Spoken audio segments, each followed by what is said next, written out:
Go ahead, Grizzy. You can do Go it. ahead. Say it.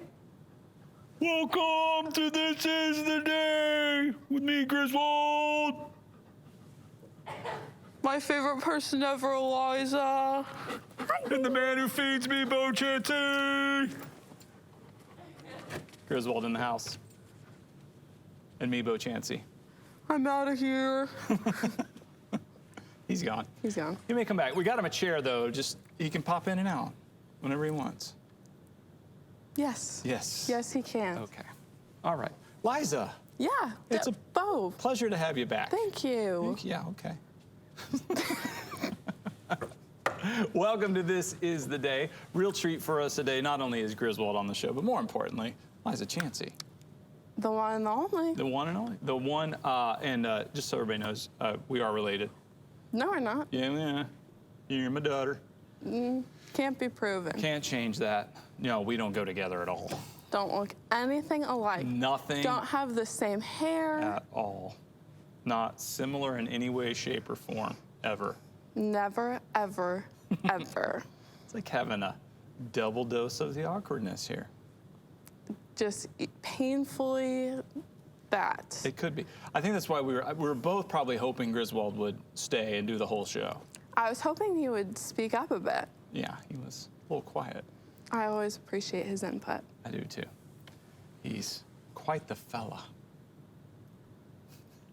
The fellow in yellow. Yellow. Okay. Thank you. Hey, you want to do a little verse of the day? Yes. All right, we're going to jump right into this bad boy. Deuteronomy chapter 8, verse 18. It says, "But remember the Lord your God, for it is he who gives you the ability to produce wealth, and so confirms his covenant, which he swore to your ancestors as it is today." I'll read it again. "But remember the Lord your God, for it is he who gives you the ability to produce wealth, and so confirms his covenant, which he swore to your ancestors as it is today." All right, Liza, anything jump out at you there? I was wondering if you could tell me what exactly he means by wealth. Okay. Well, the context here in Deuteronomy is actually referring to God as the provider. So for the Israelite people, so when they were delivered from Egyptian captivity, he provided wealth for them. They actually plundered the Egyptians on their way out. So, Pharaoh let the Israelite people go after, the 10 plagues. And on their way out of town, though, they plundered the Egyptians. They were so ready to get rid of them. They're like, "Here, take our wealth too." And so there was, gold and precious jewels and utensils and things that they would need for where God was leading them into a promised land. And then he also provided manna for them to eat in the wilderness. So daily bread, so that every day there was manna, and they depended on God. Like, you couldn't store it up. It would spoil each day. So they would receive this from God every single day. And so the idea is that we are to remember that God provides for our wealth. So if we, you know how arrogant we can become. Like people in our world today, maybe you become wealthy or quote unquote successful, and all of a sudden you start to think, well, I did this, and this is mine, and I've achieved this. And we're to remember that God is our provider. Well, it's interesting how subjective the worth or the meaning of wealth actually is, because a lot of people can view wealth as monetary, physical things, money, all of those. But it's cool how God kind of defines all of those variations of the meaning of the word wealth. Sure. And he's able to actually provide any of those meanings. So I think that's important to remember, that it's not always exactly what you think wealth is. Like, if you think it's money, it could also be the sunrise and sunset that we see every day. Absolutely. And I think that's something that we shouldn't take for granted. You are a big fan of sunrises and sunsets. Love the sunrises and sunsets. You go into the beach all the time to watch the sunrise and sunset. At least that's where you tell me you're going. Well, Grizzy takes me there. Well, Grizzy goes too. He loves them. But see, I think that's a great thing to, when you see a sunrise and a sunset, that God is the one who did that. You didn't make the sunrise. You didn't make the sunset, but God does that. And so like even a day, like, what is happening in those moments is a part of God's wealth. Like maybe one of his greatest gifts to us is every day that we have that he is the provider of that. We don't create a day. We can't make our lives longer. This is only in his hands. And so I like what you're saying about like viewing wealth in terms of so much more than, only financial provision. But really, I mean, you can have a wealth of knowledge. You can have a wealth of friends, a wealth in your relationships, a wealth in your family. These are all gifts of God. He's the provider of them. And once you idolize any of those things, you're basically worshiping another God, and it becomes unattainable because God is the provider of those things. And once you begin to take advantage of it and worship it and revolve your life around it, God can easily just take it away from you and teach you a little bit of a lesson.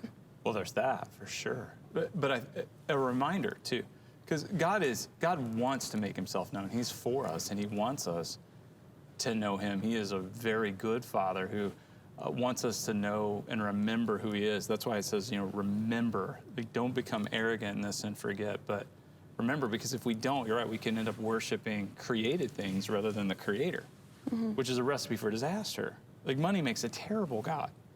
Or even beyond that, let's say it's my own success or my own ability. Well, I make a terrible God. I'm an awful God. I'm no good at it. But if we remember that he is God, I mean, that's what he longs for, because he knows that's what's best for us. For sure. I was thinking about this, like to remember God. Are there any things that, any time, like as you go about a day, where you remember God? Anything that ever? Well, definitely if I do something embarrassing, Okay. I remember that he can always see everything.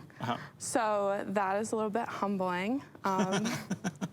Makes me remember that I'm not perfect like everyone thinks I am. Oh, sure, yeah. There's that rumor out there for sure. Well, it's a common misconception. Common, yes.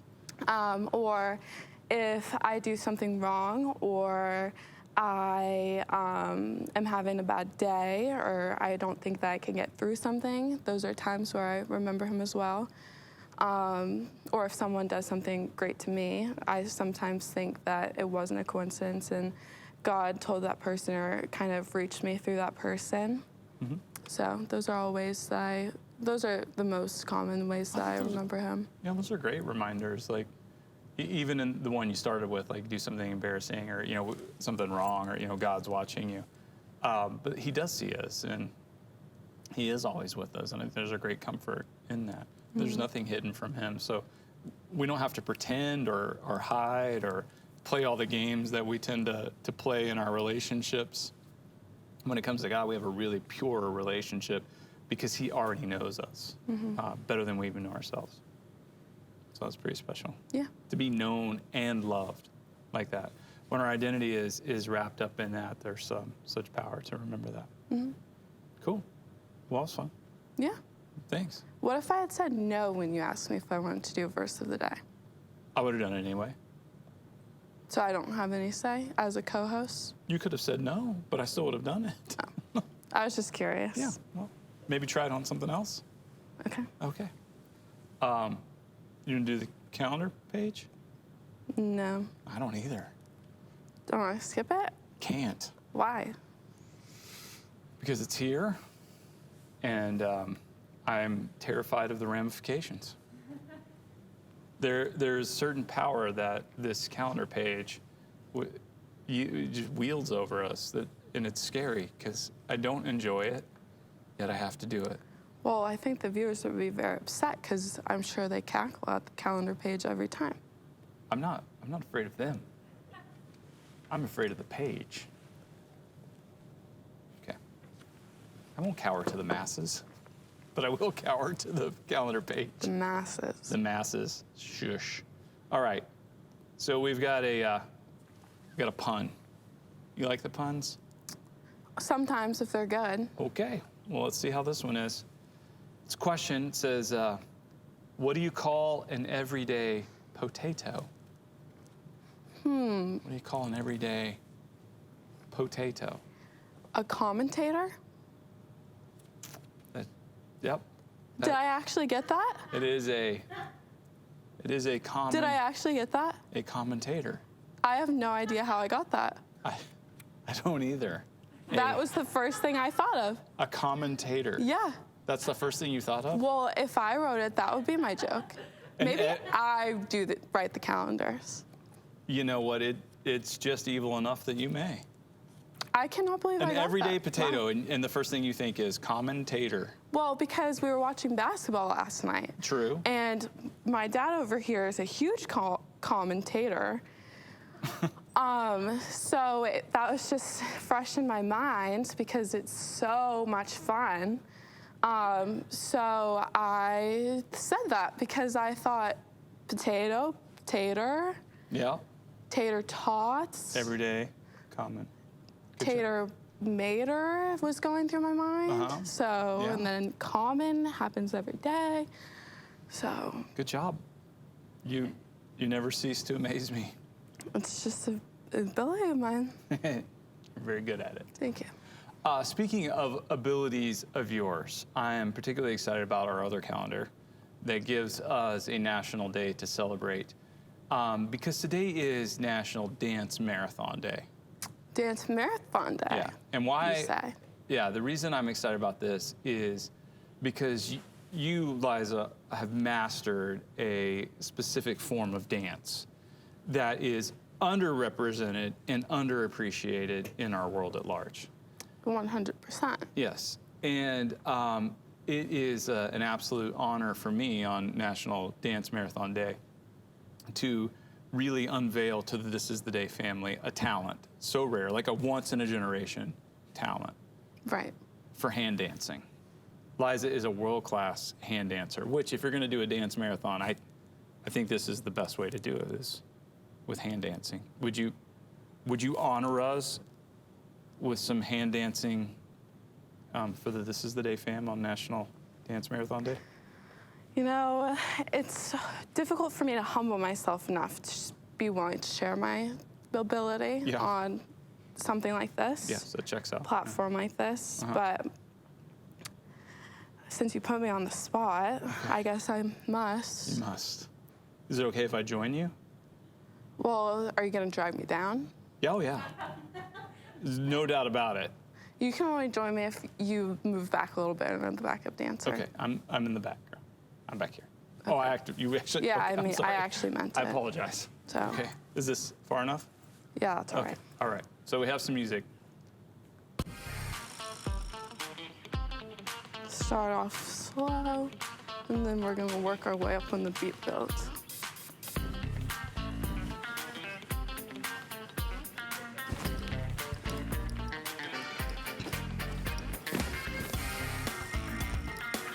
All right, this is what I like to call the finger robot.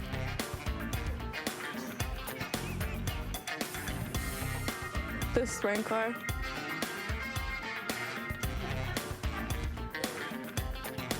The shopping cart.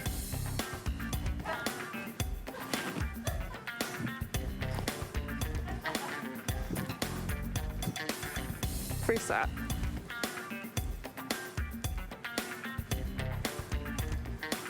And take a bow.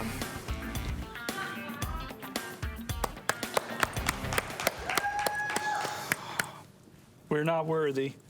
What We're can not I worthy. say? That is one of my many wealths that Jesus That blessed is, me with. yes, that, remember him. And that is not a commentator. That does not happen every day. That does not happen every day. That is true. That just happens on this is the day. This This just is- happens on this day. This is the hand dance day. Yes. And that is a wealth. So I hope that every time you hand dance, you will remember God. Seems unholy. Seems wonderful. Well, it seems like a wonderful gift. All right, so you're a gifted hand dancer, Of course. and I am gifted at another trivial pursuit. Have you ever gotten them all I right? have gotten them all right many times. Is that so? It is so. It could, I think I've not gotten them all right with you, but I think that's more a you thing than a me thing. No, it's because of the way I read it. Maybe. We'll find out. Maybe today's the day. Maybe you work with me instead of against me. Okay, All so do I draw a card? Oh, well, I'm going to set it up. We're going to play Trivial Pursuit. There's 6 questions on a Trivial Pursuit card. I'm going to guess at all 6, invite you to guess at all 6. If you get all 6 right, we will send you a congratulatory fun dip in the mail and maybe a nasty note, depending on how I'm feeling. If you want, we will send you one single Rolo. A Rolo? Unwrapped. Really? If that's what you want. Griswold's back up. Come here. Come on, Griswold. Come on. Come on. Good boy. Good boy. He's going to... Good luck charm for Trivial Pursuit. You get to pick the card. All right, so we have the original 81 edition of the classic board game, Trivial Pursuit. Which one? 40th anniversary edition, oldest and newest. He's picking here.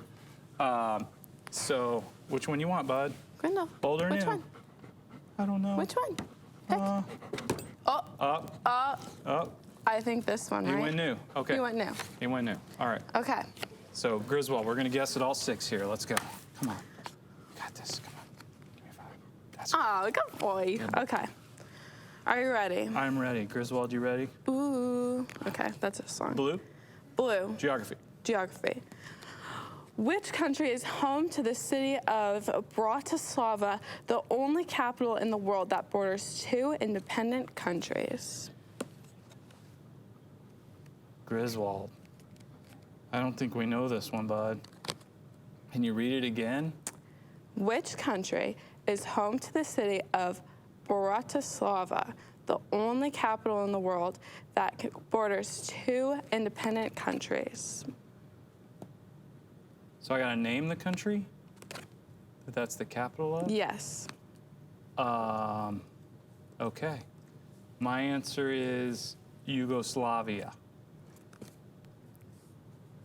So close. Slavia. Oh my God. So close. You have it like right. It's just the way you're saying is not right. What is the answer? Slovakia. Slovakia. What'd you say? Slavia. Slovakia. It's the same thing. And did you know you can reach both Austria and Hungary just beyond its limits? Okay. Pink. Pink, entertainment. Which actor who co-produced TV's Band of Brothers was instrumental in getting the World War II memorial built in Washington, D.C.? My guess is Tom Hanks. Yes. Okay. We got that one right, bud. Yellow. History. At the close of World War II, which group was formed by the Allies to recover stolen art treasures? Oh. Think of Brad Pitt and George Clooney here. Yeah, they made a movie about them, right? They did? Okay.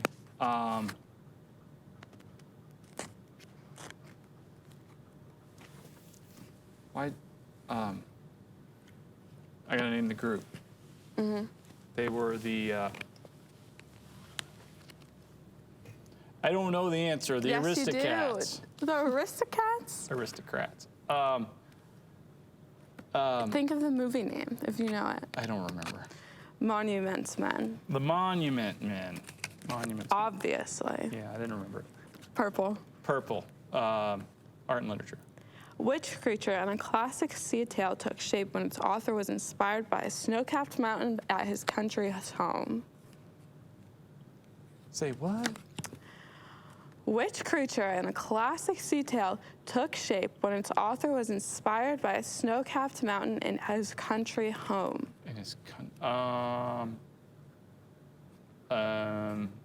Moby Dick. Yes. Okay. Which astrophysicist has interviewed celebrities including Queen Latifah, Alan Rickman, and Josh Groban for his podcast, Star Talk? Tyson. Yes. Orange. Sports and leisure. When did the Harlem Globetrotters, The Globetrotters. It's okay. The Globe. Let's try again. The Globetrotters, who were found in 1927, play their first game in Harlem, 1927, 1958, or 1968? Okay, the Harlem Globetrotters. Globetrotters. I'm sorry, I said it wrong. The Harlem Yeah. Globetrotters? Yeah. Okay. When did the Harlem Globetrotters play their first game in Harlem? Is that the question? And there are three different answers that it could be. They were founded in 1927? Yeah. All right. I got to ask Griswold. What do you think, bud? I don't know. I don't know anything about the Globetrotters. He said go with the 1968 one. That is correct. No way. Just more than 40 years later. I should have asked you on all of them, bro. So you definitely did not get all of these right. I did not. But I got like but 4. if you did, What did you promise people? we will send you a single Rolo. So, Yeah. yeah. Maybe you can get Liza will that. write a nasty note. And I'll send you the Globetrotters, some whatever they are. Okay. What are they? Basketball team? Send you some merch from the Globetrotters. The Globetrotters. It's very kind of you. Griswold's a good boy. All right, you want to do a little Everyday with Jesus? No. We're gonna. Come on, it's a good one. It's our daily devotion in 140 characters or less. Our thought for the day says, the church is powerful. We do not need to be intimidated, nor do we need to bully. Bullying is a weak person's attempt to appear strong. And then the verse is Philippians, from Philippians 1:27-28. It says, whatever happens, conduct yourselves in a manner worthy of the gospel of Christ. Then, whether I come to see you or only hear about you in my absence, I will know that you stand firm in one spirit, contending as one man for the faith of the gospel, without being frightened in any way by those who oppose you. This is a sign to them that they will be destroyed, but that you will be saved, and that by God. All right, what do you think about the church, the family of God, being powerful? I think that's definitely true. I think what you had as the thought of the day is proven by why so many people think they're going to burn if they walk into a church. I think that it's because they have this idea that church people are mean, which sometimes they are, and it just makes them scared. It makes them not want to come in, and it makes them feel like they're not good enough. And I think what God's saying there is everyone's good enough. And if you feel like you're too good, or you feel like you need to put people down because you don't think they're good enough, then you're the problem. Well, and we don't want to be the problem. We never want to get in the way of anybody meeting Jesus and understanding who they are and how great God's love is for them, regardless of what they've done or what's been done to them. Right. And people are actually really counterproductive when they think that by condemning others, they're getting them closer to Jesus, when actually they're pulling them more apart because it's making them feel like they're not worthy enough. And I think it's really important to remember how forgiving Jesus is, instead of like all of picking apart the things that the other person has done, and just being able to act like Jesus and be forgiving and help them work through it, whatever they're going through. Yeah. It's such a, I think this happens, and I think we fall into a temptation to do this because we can forget how in desperate need of grace all of us are. That without His grace, I mean, none of us by our own merit are worthy, but that God's grace is available to everyone.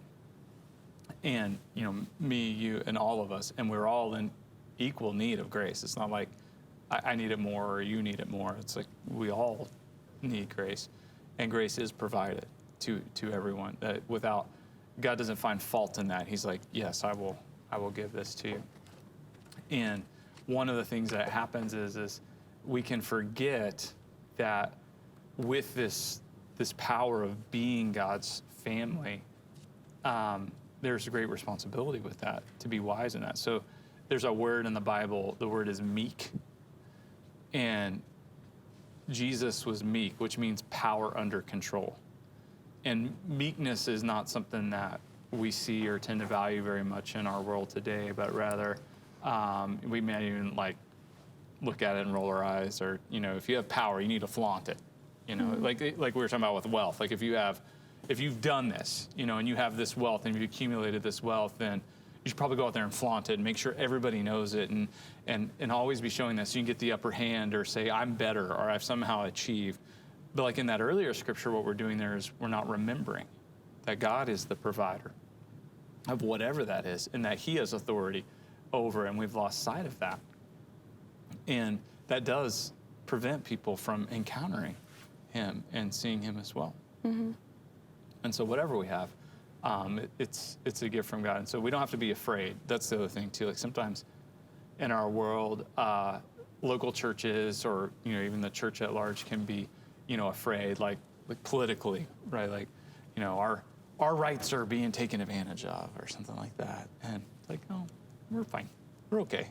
Yeah, we don't have to win. Said we can be in love, and God's got all that. And what a way to be. Mm-hmm. Sweet. Yeah. Cool. Nice. Right. I got a question for you. Okay. What's one of your favorite things about your childhood?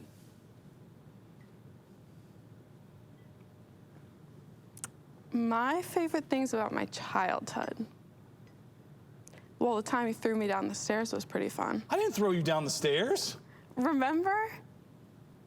I did not throw you down the stairs. Okay. Okay.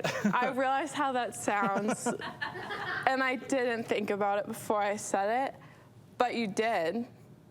And when did I throw you down the stairs? remember? And I think you have was a gonna set of say, memories. I was like, I'm telling Mom, and you got all flustered. Yeah. I didn't throw you down the stairs. You want to hear the story? No. This is the I believe I can fly story. You're so telling for so long. I know, but you're living another narrative that's not true. Okay, he didn't throw me down the stairs. He threw me on my bed. Yes, I threw you on your the bed. stairs. No, we were by the door, and when I threw you in the air on your bed, when you landed and bounced and you started laughing, and it made me laugh, and you were laughing so hard. And I was like, what are we laughing about? And you said, well, Dad, when you picked me up and threw me, I didn't know whether you were throwing me over the stairs or onto the bed. But while I was flying in the air, all I could think about was, I believe I can fly. And you sang it. See, I think he threw me down the stairs. What is wrong? What is wrong with you? What's wrong with you throwing kids down the I stairs? didn't throw you down the stairs. Threw you on the bed very clearly. If you see this cut on my finger, that's actually from being thrown on the stairs. That is not true. Okay, it's not true. That's not true. That wasn't nice. I don't make the rules. Okay. All right. Well, I think we've had a lot of fun. Yeah. Remember when I taught you how to ride a bike? That was a Yeah, and then challenge. I rode the bike on stage. Yeah, you've been helping for a long time. Liza, when she was starting at 4 years old, you would go with me every single Sunday early to help set up for our worship services. Every single week. So this is nothing new for you. Been doing this for a while. Yep. Yep. Is there any other ones? What? No, that's all the memories. Good we have. ones? That's it. That's it. What did your dog bring something up? Griswold, come here. Come here. Come here. Come here. We got to figure out what this is. This is a new game we like to play. Oh.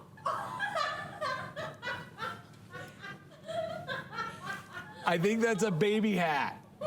There is a baby in the building, and a certain golden retriever has the baby hat. I hope the baby is okay. Can we get confirmation that the baby is okay? We have its hat. We will verify. It's a little wet. We need to return this. You're a terrible dog owner. We will verify that the baby is okay and return the hat. This is the day.